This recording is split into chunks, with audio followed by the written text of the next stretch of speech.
Okay, let's go. You ready to roll? Yeah, we've been rolling for the last 10 minutes. Thanks for telling What? me. It's okay, just... Alright. Just delete everything that happened. Many years ago, there was a advertisement for Wrigley's Spearmint Chewing Gum. And it was said that Wrigley's Spearmint Chewing Gum is pure and wholesome. Now tell me, what is pure with chewing gum? The artificial colors, right, the sugar. What's wholesome about chewing gum? The reason why it was termed pure and wholesome is because Americans can't turn down something that's wholesome. And especially if it's pure. Now some people might call that word abuse. Madison Avenue is guilty often of word abuse. I believe that the word most abused today is the word freedom. The word freedom. And that's what I want to discuss this evening. There's a rule of the thumbs in Reader's Digest that said that any nation that has the word free or democratic in its name is probably neither. For example, we all remember the Democratic Republic of Germany. You know, when there was a Berlin Wall, and the other side of the wall was communist Germany. That wasn't exactly a democratic state. Nor was the Free Republic of Albania anything more than a Russian satellite. It wasn't free. What does freedom mean? What really does freedom mean? People might say that anything consenting adults, they should be free to do anything they want to do. Well, from the Torah point of view, they may be consenting adults, but you might be chayiv Mrs. Bezdin for what they're doing. Even people claim they have the freedom to do with their bodies what they want. They can harm themselves. Not so from the Torah point of view. Shomeh es nafshasecha. You don't own your body. Your body is given to you as a pikodan. It's something for you to watch, to care for, right? It's something for you to be careful with. You have no right to harm yourself.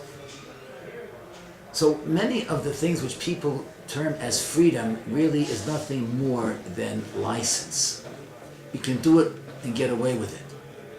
But is it really freedom? Let me ask a few more questions about freedom. I know people that will not do anything unless they know that their peer group is going to applaud it. They hesitate before everything they do, and the measure that they use to determine whether this is an appropriate thing or not is how are people going to look at it. They're constantly looking over their shoulder. Even that which they know is right, they'll hesitate to do if they feel that people will not approve of it, if their peer group will not accept it. And things which they know are really wrong and bad for them, they're not going to do, they'll still do if they want to impress their peer group. Is such a person a free person? Is he a free person, or is he a slave to his peer group? Second example, the people will not choose a wardrobe without first checking GQ or any of that type of thing. If it wasn't publicized as a style, what is a style? I need some homosexual pervert in France to determine what my wife is going to wear. Someone who is just he must purchase only that which has already appeared in such magazines. Is he a free person? Is he a free person? And the third example, we have today people who make a wedding or a bar mitzvah. They make simchas way beyond their needs. They know they can't afford it. They go into debt, they borrow money in order to make a simcha. Why? Because they're concerned, what are the neighbors going to say? What are the people who live across the street going to say? There's a certain standard the neighborhood has created. They have to live up to that standard, but they can't afford it. They don't have the money for it. They're going into debt. They have no idea where they're going to pay for it. Is that freedom? Is that freedom? So I think we need a definition of freedom that will give us an insight to the real meaning and the beauty of freedom. I'd like to suggest something which I heard from Neveh Online Zatzal. Neveh would always say that when a person does what he really, deep down inside, wants to do, which is usually what is right for him to do. When he does what he wants to do, not what he feels like doing, that's freedom. If we do that which we feel like doing, even though we know it's detrimental to our growth, it's harmful to our personality, it's wrong according to halacha, if we do what we feel like doing, then we're slaves to our instinctive drives, or to what other people think. We're slaves, we're not free people. A free person is a person who can do what he really wants to do, even though he may not feel like doing it. That's the definition of freedom. And I'd like to suggest a second definition. The Maral asks a very pertinent question. Why is matzah called lechem oni? What does poverty have to do with Cherus? Zman Cherusenu, the time of our freedom, beginning on Rosh Chodesh in a few days. What does poverty have to do with Cherus? On the contrary, on Pesach, we are the aristocracy of the world. We're princes. I'm Segula, right? Melechas Kohanim. What does poverty have to do? The bread of affliction, the bread of poverty, what does it have to do with Cherus? Says the Maral, that whereas in the modern world today, simplicity is not considered sophisticated. In the world of truth, the world of Torah, simplicity is very, very sophisticated. What is matzah? Flour and water. Is not dependent on any outside substance for its taste. If you put in fruit juice or eggs, it's no longer matzah oni. It's no longer lechem oni, and it cannot be used for the mitzvah on Pesach. It has to be something which is totally independent of any outside influence for its definition. That's lechem oni. And that is the essence of freedom. The Torah appreciates wealth. A person who's successful and has wealth, it means that Hashem trusts him to give him wealth. He should use it for the right purposes. Torah looks up and respects a person that has wealth. When I go to the States for the yeshiva, I'm very, very happy to meet people who have means.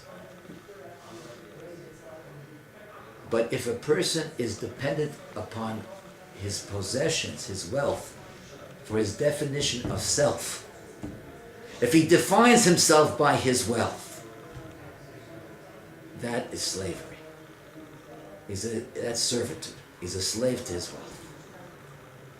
And people will become workaholics and neglect their family, neglect their ruchnius, their growth, their spiritual growth. These people are slaves. They're not free people. It's important to have friends. It's important to take into consideration the opinion of your friends. But if a person is totally subservient to whatever his friends think, especially when he knows that they might not be right, then he's a slave. He's not a free person. Lechem onei, simplicity. Right? In the world of emes, simplicity is a very beautiful thing. Just man and the Borei Olam. You and your neshama.